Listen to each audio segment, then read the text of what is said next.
Saya pernah mengadakan pelatihan teman-teman sekalian di masjid yang besar. Masya Allah, mungkin seperti ini, malah lebih besar. Lantai 2 juga seperti ini dan penuh. Di lantai 2 ada banyak ibu-ibu akhwatnya. Saya bicara masalah kematian selama 2 jam, materi lengkap. Kemudian setelah itu sebelumnya saya bilang sama panitia tolong supaya lebih hidup suasananya, siapkan kebutuhan jenazah. Meja, kain kafan, sama menyan-menyannya semua. Kemudian di sebelah masjid buatin liang lahat. Baik Ustaz, dibuatlah. Selesai saya ceramah 2 jam, saya bilang, Bapak Ibu sekalian, saya mau ajak Anda 5 menit coba menjadi jenazah. Ada yang mau? Sempat ada yang angkat tangan depan saya. Kebetulan teman kita ini, saudara kita tukang batu. Adiknya dia kembar anak SMA, sering ikut pengajian saya gitu. Dia hadir juga. Dia bilang, saya Ustaz. Baik, silahkan. Pak, saya minta tolong satu hal ya. Kalau Bapak naik nanti di atas meja ini, dibungkus dengan kain kafan oleh panitia, tutup mata Anda dan bayangkan Anda sudah mati dan dengarkan apa yang saya ucapkan. Baik Ustaz, baik. Saya juga bilang sama panitia di atas masjid waktu itu, ibu-ibu, silakan kalau ibu mau coba, panitia tolong bantu. Saya sudah pandu waktu sebelum pengajian. Ringkasnya adalah dia naik. Subhanallah, begitu dia naik, Bapak Ibu sekalian, orang ini naik di atas meja, begitu tutup matanya dan ditempelin kain kafan di pipinya. Ini kain kafan asli kita beli. Ditempel di pipinya, langsung dia nangis. Nangis dia, terisak-isak. Lalu kemudian panitia taruh tangannya di dadanya, harus dibungkus gitu kan. Lalu saya bilang, Pak, coba renungin sekarang Anda sudah mati dan hiruk-pikuk di masjid ini ada orang nangis. Kebetulan adiknya dia yang kembar ini, murid saya, duduk di sebelah kiri kanannya dan membayangkan benar kakaknya meninggal. Mereka betul-betul menangis gitu. Ada jemaah-jemaah juga yang lain pada nangis. Saya bilang, hiruk-pikuk masjid ini, yang sedang menangis, ada yang sedang ngobrol, ini anggap di rumah Anda pada saat Anda meninggal dunia. Dan Anda tidak bisa protes. Gak bisa bilang saya tidak mau, jangan ribut, gak bisa lagi. Enggak.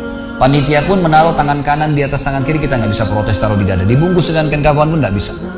Baik, Pak, bayangkan semua peluang amal saleh yang semestinya Anda bisa kerjakan, sholat malam, sedekah bakti dengan orang tua, baca Quran, sholat berjamaah, yang Anda sia-siakan dan Anda menyesal kenapa tidak kerjakan sekarang.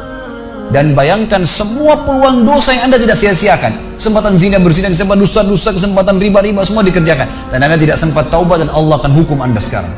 Itu Bapak Ibu sekalian, saya tidak karang-karang dia sampai nangis Bapak ini, terus dia nangis. Lalu saya bilang, tolong panitia datangkan geranda jenazah. Datangkan. Baik Pak, sebentar lagi kami akan angkat badan Anda di geranda ini dan kami akan bawa Anda ke liang lahat sebelah masjid. Diangkatlah dia. Saya bilang, Pak, renungin, resapi tubuh Anda kesentuh dengan geranda ini. Ditutuplah lalu dipikul. Lalu saya pandu pakai mic, saya bilang, Pak, inilah detik-detik terakhir Anda bersama kami. Terus sesalin perbuatan-perbuatan dosa yang Anda pernah lakukan, peluang-peluang ibadah yang Anda sia-siakan. Sampai tiba di luar masjid, saya turun ke liang lahat, saya buatin sendiri tanah. Kemudian saya buatin rumahnya, lalu diturunkan dia. Setelah diturunkan, saya suruh tutup matanya, kemudian ditutup dengan kain. Saya keluar, lalu saya pakai mic, saya bilang, Pak, buka matanya. Inilah rumah Anda sekarang. Walaupun rumah Anda 1000 kali 1000 meter di dunia, kembali ke 1 kali 2 meter. Ini tempat Anda sekarang. Dan sebentar lagi malaikat akan datang menanyakan kepada Anda pertanyaan yang Anda sudah tahu. Selesai. Berapa mungkin sekitar hitungan detik. Ini semua proses kurang dari 5 menit teman-teman sekalian. Lalu saya bilang, buka. Dibuka kain tersebut. Lalu saya bilang, teman panitia bantu Bapak ini keluar dia. Waktu dia keluar dari kuburan liang lahat itu teman-teman, sempoyongan. Kayak orang yang sudah pusing itu keluar. Kemudian saya bawa ke masjid, saya pegang tangannya masuk ke masjid, duduk. Lalu saya kasih mic, Pak, tolong ceritakan pengalamannya kepada jemaah jadi jenazah 5 menit. Itu dia pegang mic, gemetaran. Ustaz, saya tobat, saya durhaka sama orang tua, saya nggak sholat, saya begini. Ini dia lupain, ada ribuan jemaah depannya nih. Dia nangis-nangis, sebutin semua kesalahannya. Semua pada banyak ikut nangis. Dia kayak orang ketakutan betul, gitu kan? Baik, selesai. Saya panggil siapa lagi yang mau coba? 2, 3, 4 orang. Rata-rata semua begitu keadaannya. Gitu kan? Alhamdulillah mereka sadar seketika pada saat itu. Lalu kemudian saya bilang, penutupan, ada bahkan ibu-ibu yang coba di atas pingsan, ibu itu.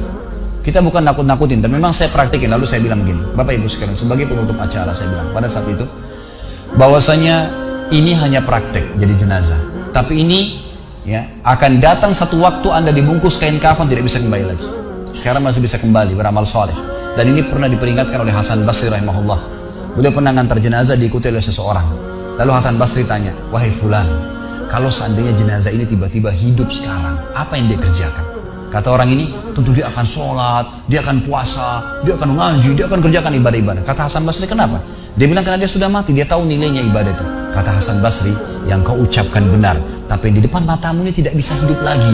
Kamu sekarang masih hidup, kerjakan seperti dia kalau dia hidup. Jangan tunggu itu, gitu kan?